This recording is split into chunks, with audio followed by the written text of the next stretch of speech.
Let us today let me introduce one concept which is commonly known in the present society as lifestyle or wellness or something. But if we trace back to the ancient period of Greek philosophers' time, we can see that this counseling approach is nothing but holistic approach. Predominantly what we know as counseling means automatically the term psychological comes in front of counseling. But it is not always correct. Because holistic counseling has got 4 different pillars, 4 different dimensions. And it includes philosophical base, psychological base, physiological or physical, along with sociological base. Unless we combine all these 4 pillars or dimensions, we cannot really say that this counseling becomes holistic. So this holistic approach of counseling, in modern times, it has got a new name in the form of this, what I said earlier, wellness or lifestyle counseling or etc. So whenever we are talking about counseling, this is one of the concepts which is not at all new, but the approach is different. Because all of us, we know that philosophical base is actually dictates our life. Whatever we do, we have got our own philosophy of life. And that actually triggers so many different physical or physiological processes within our body, including our neurochemicals in the brain and the electrophysiological waves of brain, which actually dictates our behavior. So whatever is explained under the behavioristic school of psychology, it is nothing but a resultant of all these combinations, neurochemicals, electrophysiological waves, etc. And whenever we are discussing all these things, it has got some specific relation with sociological aspect as well. Because it is our community, it is our family, it is our surrounding, friends, colleagues, everyone around us, which actually controls the behavior pattern. It triggers, sometimes it calms down, and in this present condition, whenever we are passing through a very challenging phase, we are all confined within our home, our normal lifestyle, the routine work that is disrupted.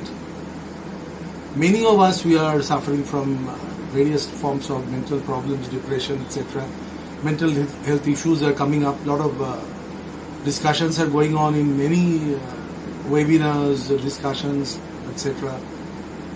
And very recent suicide by one of the very popular Bollywood actor, it has triggered discussions in the community, not only in the social media but in all forms of media, that people are suffering from stress. So whenever we are talking about counseling, we need this. In the present situation, we really need this. And the approach should be holistic. Now let us see the slides where we are discussing 4 different dimensions of holistic counseling.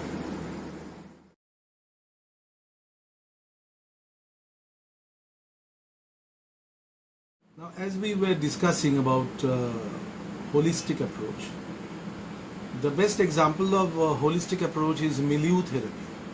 The word meaning of milieu means environment. So whenever we are talking about any milieu therapy, it actually treats patients with various personality disorders where therapeutic community is involved. And everyone knows that in case of technology or in engineering science, we have got a specialization called ergonomics, which also deals with 3M, man, machine and milieu. And that is related to the corporate world, for corporate training in the technology or the engineering field, the design aspect, especially the design centers of various IITs and various international bodies, they practice this. Now this milieu therapy in terms of counseling means that whenever we are treating any problem, anywhere we are treating any problem, we are actually dealing with the whole, not the part. So that is the milieu, that whenever we are considering an individual problem, an individual case, we are considering the entire entity of that individual, the surrounding, the community, the workplace, colleagues, friends, peers, everyone, along with their philosophical, psychological, sociological, as well as physical or physiological issues related to that. So in this way, milieu therapy deals with a lot of issues where we can try to improve various cognitive issues, some cognitive factors, learning problems, communication. Whenever we can't communicate exactly our feelings, our views to the peers or the colleagues. So these abilities can be discussed in this. We can talk about life circumstances of any individual patient or counselee and discuss about various issues related to that. And specifically in mental health and nursing, we can approach these problems in that holistic manner, considering the entire milieu of that individual, so that the approach becomes holistic rather than partial. Now let us see the slides.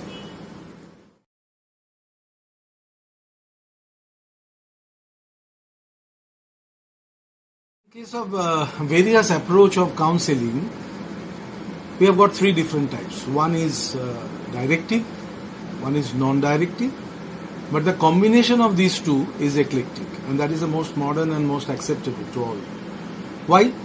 Because in directive counseling, counselor dominates, as teachers sometimes dominates students. They are not accepting students' feelings or views in many cases. They scold them. Superior authorities, they sometimes scold their or dominate their subordinates. They are not ready to accept their views or their opinions.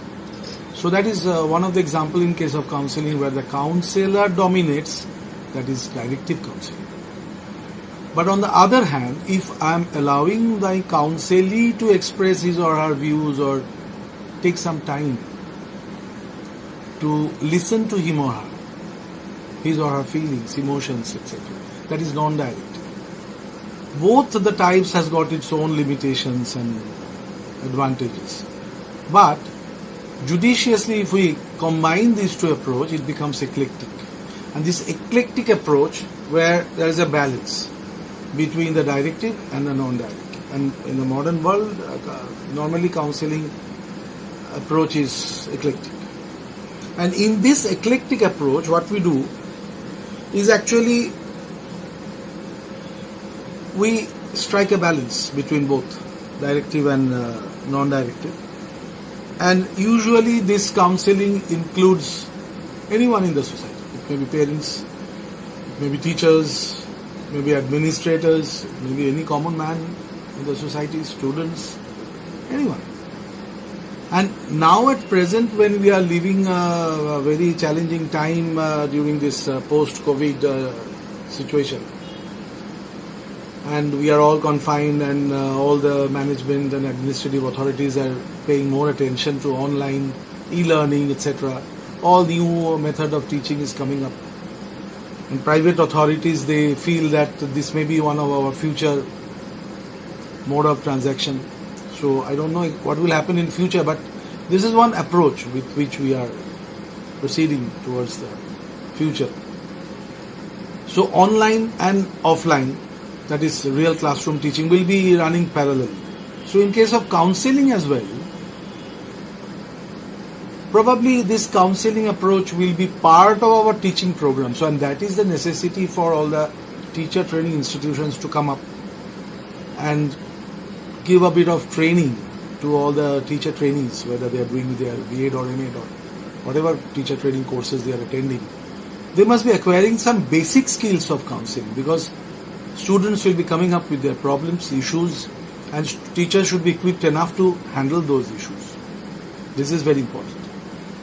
Now in this situation, in the post-COVID situation, and whenever we are challenged, we teachers cannot sit silent, and we should approach with this type of various approaches of counseling and train up our trainees to face the future challenge. Now let us see the slide where this is discussed in detail.